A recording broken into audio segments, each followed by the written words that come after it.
Fall Shepherd here. So I'm just gonna. This is the introduction to the many of the podcasts that we're gonna start doing with my close associate Hernandez. That's all you need to know about him.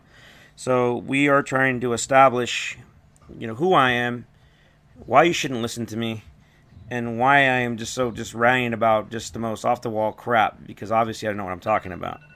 So my journey begins from. I'm going to take it back to the Marine Corps. So I decided to join the Marine Corps because I got tired of living in the civilian world, and I kind of really wanted to get the hell out of the stateside.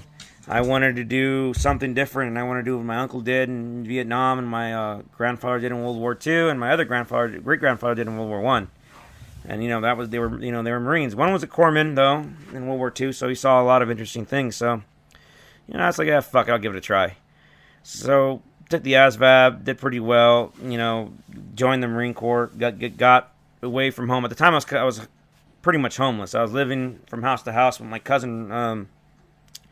Rosalia was very nice and took me in, and I was staying over there. And my recruiting station that I got recruited out of was out of Glendora.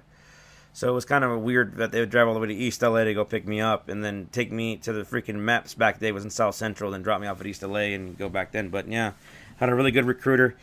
Got what I wanted and joined. It was 2002 in January. I joined as a 31, so it was pretty badass going through that. And then going through the invasion of Iraq that was the first real time of combat for me. I was real young. I don't even remember the age, to be honest, man. It's like a fucking lifetime ago. So it trips me out. Like a piece of history, you don't even remember fucking shit from it. All I remember was just going to Kuwait, getting ready for it, and then crossing the line of departure and going into Iraq, and then just being in combat.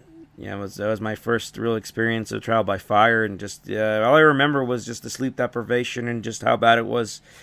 Really, really rare to sleep, and just there was no sleep, and taking any kind of pill to stay awake, which was allowed by the Marine Corps at the time. We weren't getting methed out and smoking rock and shit, but we were not smoking any, well, cigarettes and dipping and Rip Fuel. Remember Rip Fuel? I remember that. Yeah, I was taking a lot of Rip Fuel to stay awake, and I remember that. And just it was a very interesting time, especially being a young man, seeing combat and death up close. I thought that was the worst I'd ever see of combat. Going through that whole invasion, going all the way up to Baghdad, and it was pretty intense, man. It was really fucking intense. Seeing the carnage and what the American military can do to an enemy, just fucking amazing. And then after that, getting back, I fathered two kids. At the time, I had a kid from my first wife, which marriage and me and the ladies don't work out. I love women too much, I guess, and it just doesn't.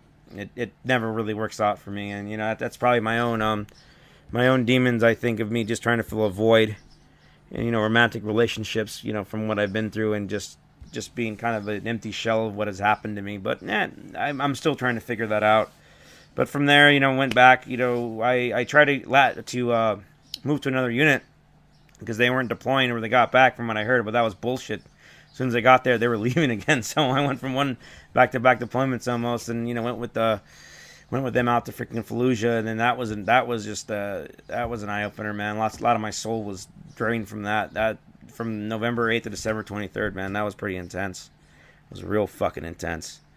And that's just the trial by. That was the biggest trial by fire so far in my military career. Was that the invasion really looked like honestly a walk in a park compared to that. So it taught me a lot, and I learned a lot about humanity, and it was a very big growing. Being tired, being hungry, going through that whole process, and just not. Yeah, it was freaking amazing.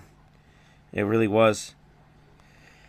And then going from that, and then going to getting done with Fallujah, going through I remember the Green Bridge where they hang those contractors in, and right, and the 3-5, hey, fuck you, fuck you, basically, because we did what we did, and killed all those at the time, terrorists and whatever we had, Al Qaeda in Iraq at the time, from what I remember. But yeah, it was pretty intense.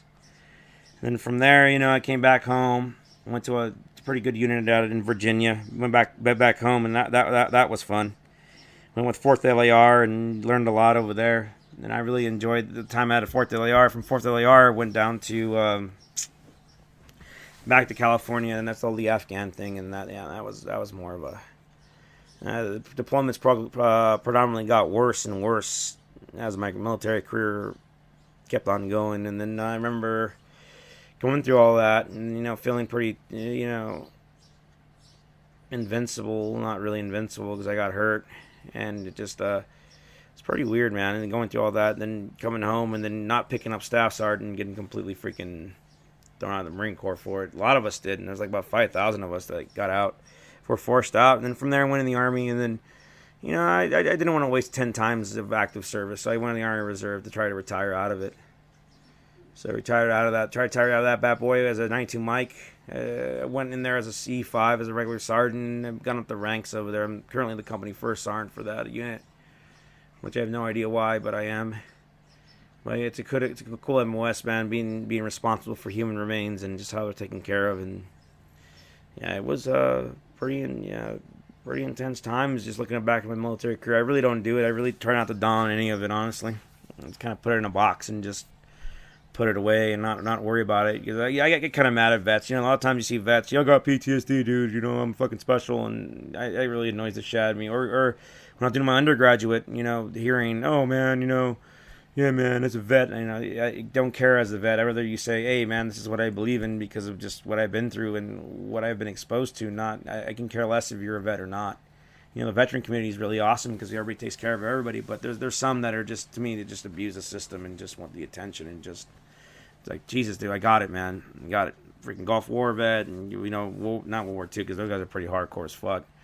Even enduring freedom vets, our generation, just like, damn, dude, I get it, man. You're not the only one that went through fucking hell, trial by fire.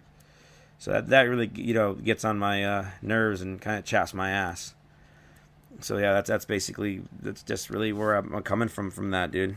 Just thinking about it, yeah, it trips me out, man. I need a second to process the information because I don't never think about it. Never. So yeah, that's basically it. And just in a nutshell, just what I've done as far as military career. And then I don't see it in anywhere in sight. I'm still healthy. Even though everything in my body hurts, I still can do things. So I'm just trying to write this out and see what happens next. But yeah, it's been it's been almost 20 fucking years, and it's been pretty awesome. I wouldn't change anything for it. Yeah. That's it, man.